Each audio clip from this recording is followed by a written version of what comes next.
Hi, and welcome to Echo Conversations. This is a new series that we're starting where we're really trying to work with ministries and hear more about what they're doing that works and also things that don't work so well, so that that'll help equip you in your ministry as you're talking to people about Jesus. And so today we have Pete Miller here with us.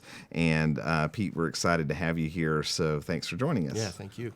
So, Pete, you're the president of NeedHim Ministries based here in the United States. And just a quick summary, what is it you guys do? Yeah, so we share the gospel through media and other places, always with an invitation for people to respond and have a conversation about what it means to know Jesus Christ. Yeah, that's cool. And you just were sharing with me a minute ago about you guys recently created a new mission statement. You had kind of a fairly lengthy mission statement, and you've revised that. What's your new mission? So we've had the same one for 22 and a half years. Okay. So it wasn't a simple or easy decision, but we Sure. wanted to simplify it. And the essence of what we do is we meet the hurting and broken with the gospel of Jesus Christ. That's awesome. Yeah.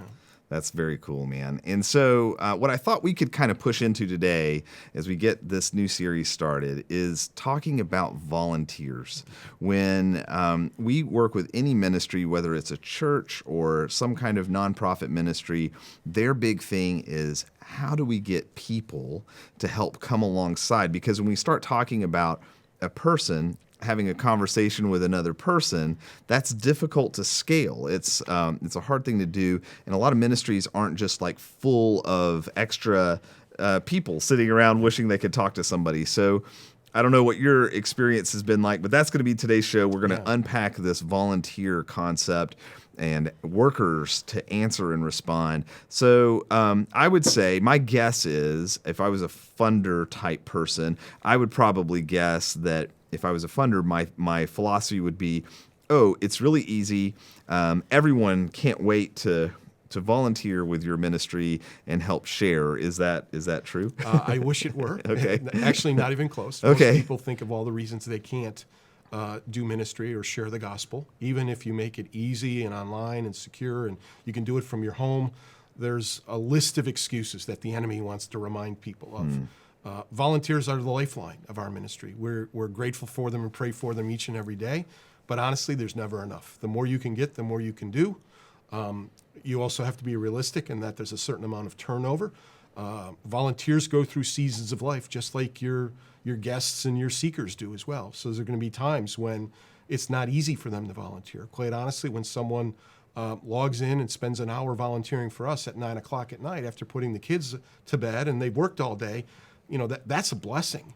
And hopefully it will be a blessing in their lives as much as it is for the ministry. Yeah. So let's kind of break down these different parts, and maybe we'll make up new categories as we go. But one of them that I can think of is just how does someone find out that they can volunteer, or how do you announce to someone that they could volunteer? How does that first step of awareness happen? Yeah, so I think most ministries try to create an option within their website that says, hey, here's how you can be involved. Yeah. What we've tried to do is show how easy that experience is and how meaningful that experience is. So not only do we describe it, and we put the application right there online so they can submit it and they'll get a response in 24 hours, at least that we've got it and we've got some questions.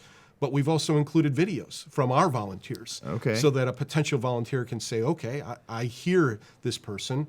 It sounds like they had the same concerns I did or do, and they've gotten through it. Why shouldn't I give this a try? So we really try to lower the barriers, if you will, to entry.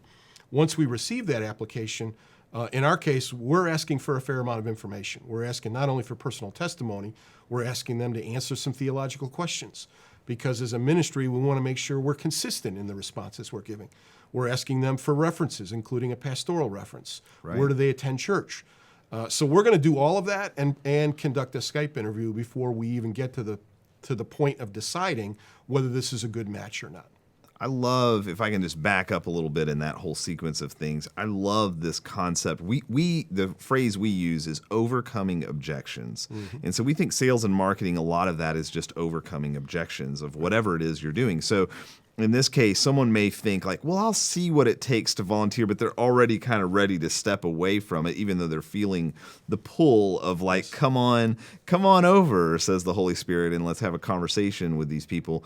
And so I love this concept of kind of showing other volunteers and them kind of expressing like whatever it was. Like I know I had a friend who is maybe one of the best biblically knowledgeable people I know. And I was like, you should totally volunteer on this. This would be amazing. And his answer was something like, oh, I couldn't. I don't know enough to do that. And it's like, man, you know more about the Bible than almost anyone I've ever met. So, but he was just ready with like I'm not prepared enough, and I'm not ready. So I love that idea, and I think that's a huge takeaway for ministries is overcome those objections when recruiting volunteers, figure out what it is for your ministry, because each ministry is going to be different. But like, what would some objections be to put you on the spot? I think you just hit on Yeah. one of the standard ones. I don't know all the answers. And the first thing we try to say is you don't have to.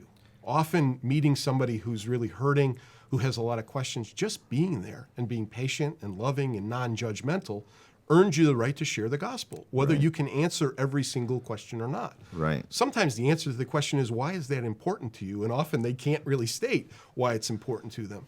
So what we try to do is not only diffuse those or answer those objections early on, but we make it part of training, because the enemy's going to keep attacking with those, I can't do this, there's all these reasons I shouldn't do this, and we want to continually remind them they can. Yeah. And more often than not, it feels like when a conversation occurs, there's as much blessing to the volunteer as there is to the person they're trying to help. Sure. Yeah, that's awesome. So you've got this application that you've probably refined over time, and you have this process where and then you do a Skype interview with them, and then what happens next after that? So one of the things we try to emphasize, not at the expense of quality or good decision making, but is speed. Once somebody has the bug, they're excited enough to fulfill an application or submit an application, we want to evaluate it, interview them, and get them up and running as quickly as we can. So once they're approved, we're going to send them the credentials to two places, really. One, to get into the system and go through all the training that Echoes offers remotely. And secondly, to our training portal, where they can get not only the volunteer manual, but a host of resources, and really be reassured that everything I could possibly need to have these conversations is available. Then we're going to get online and actually do fake conversations, if you will, with them. What we want to do is take advantage of the excitement. The longer you take from the time somebody expresses initial interest to the time they take their first actual conversation, the more likely they won't follow through with it. In fact, that's the time period of a volunteer relationship where most of the fallout or churn occurs. Okay, so we've got a couple of takeaways. The first is let's overcome those objections in that initial sign up of I want to volunteer. And number two is once they do submit that, be super fast in getting back with them. Have a very streamlined system to get in touch with them and get them engaged as quickly as possible. And I would say if you can't go as fast as you want, because you want to be smart, communicate clearly, set expectations where, hey, you're going to interview on this day, we're going to be in touch with an answer by this date, and within 3 days thereafter, we're going to set up training. Whatever your timing is, just communicate it well. That's what volunteers want. They don't want it to be uncertain.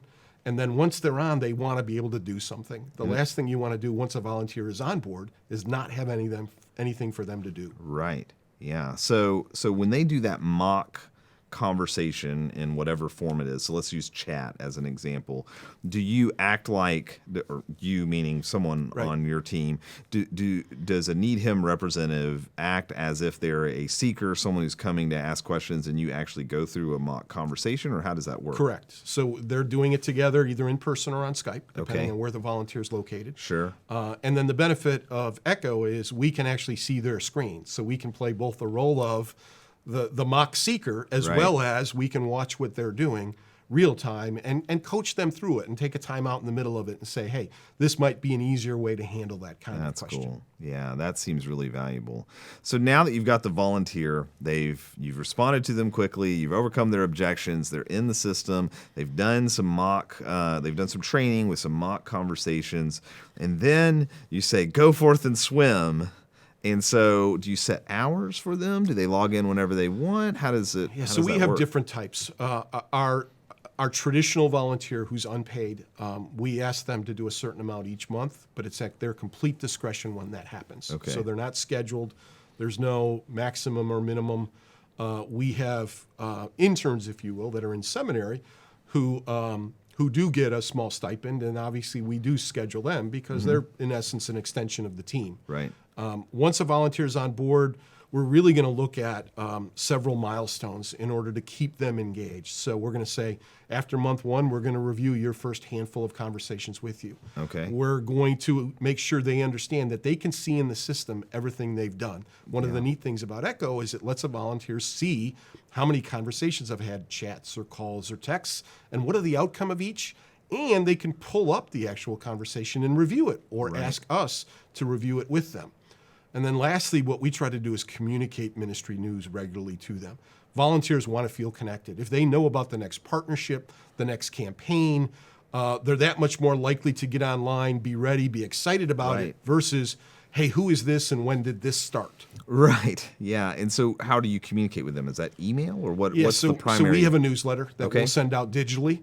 And then there's also a feature within Echo called News, novel enough, where we can share, much like in the traditional call center environment, you might log in or go into your shift and you'd find a piece of paper on your desk, or a desk drop, what used to be called. Well, now we do all of that digitally. So when they log in, they can see the latest news or results from the last evening's campaign or week's campaign. Again, just keeping them connected to what's going on in the ministry. That's cool. So you mentioned there's some life span of a volunteer, right? They're going to come in and they're going to stay with you for some period of time, and then they're going to drop off because life changes or whatever the reasons are. Right. So what is kind of an average? Is there such thing as like an average volunteer lifespan or something? Yeah, I'm sure we could generate a formula that would give us one, and I don't know that it would represent any single individual. Okay. So there are young people who get very excited about doing it within college or post-college. Okay. There are people who do it as part of a church group or a class assignment within a seminary or a Bible college. There are people who retired who tend to give you a lot of time and stay with it longer. Obviously, if you take somebody who's just starting out, they get married, they have a family, life circumstances are going to create different windows where they can do that. Sure. There's a classic example of we have a retired person who 6 months a year lives in Dallas and 6 months a year lives somewhere else, and that's somewhere else she doesn't have internet. So we know for 6 months a year we have her, and for 6 months we don't. We're not going to close her credentials and call her a former volunteer. We're going to work with her in the time she has available to serve the Lord. Sure. That's awesome. So, but there's not really, you wouldn't really say like it's 2 months and 5 days as an average. It's too unique to kind of attribute something like that. Yeah, what we're trying to do is if we can get someone past the 20 conversations mark in the first month or two, they're probably going to stick with it. It's the person who goes through, gets approved, does the interview, does the training, and then never gets on. Okay. Those are the tough ones because you feel like you had an opportunity to convert somebody into an important part of the ministry, and for whatever reason in their life or something changed, they chickened out, those hurdles suddenly looked bigger in their eyes, and they don't get involved. So we're really focusing on converting those who get approved into actual long-time volunteers. Okay, so I think the big message that you're saying kind of in a lot of different ways is get them in as quickly as you can respond to them and pull them in and have them start a conversation as quickly as you can, because the quicker all of those pieces happen, the more likely they are to be retained and continue to be involved in the ministry. Yes, well said. Yep. Okay. All right. Well, I think that's a huge takeaway, because I could see how a ministry may say like, well, the first Tuesday of the month we do onboarding, and they may, I don't know, but it sounds like from what you're saying, they may be missing the excitement level when the motivation is high, capturing that and getting action. Yeah, we've come to decide we will convert a higher percentage of candidates if we meet on their schedule rather than they meet on ours. Yeah. So we've got somebody. A big part of their job is just to work people and hold their hand through that process and get them up and running. And then we'll do the encouragement and the happy anniversary and the birthday card and the congratulations on your 100th conversation kind of communications that make them stay connected. But if they never get going, you're never going to get the chance to do those. Sure. So when we think about these volunteers, I think I may be quick with my business hat on to just say these are workers that are working, but as we're kind of having this conversation, it's pretty obvious that it's also a ministry to these volunteers as well, right? So maybe just have you lost sight of that? Do you really keep that front and center? How does that part work? So one of the things we do is we ask volunteers to share their story, if you will. Okay. Because the one thing we see is God continually takes the things that he has redeemed in our own lives and uses us to help people going through the same thing. So a volunteer who comes in and has battled addictions of different sorts, in God's perfect timing, they're going to get more conversations on addiction than a volunteer who hasn't had that battle. Right. We'd love it if all the technology would allow us to just point those, but God does it for us. Sure. People who've gone through divorce are going to naturally relate better to someone who's in the midst of marital difficulties. Right. And we just see over and over. We've got someone in the office who lost his dad when he was a young man. He has dozens more conversations with people struggling with that issue than I do, because my experience isn't the same. Right. Isn't that cool? Yeah.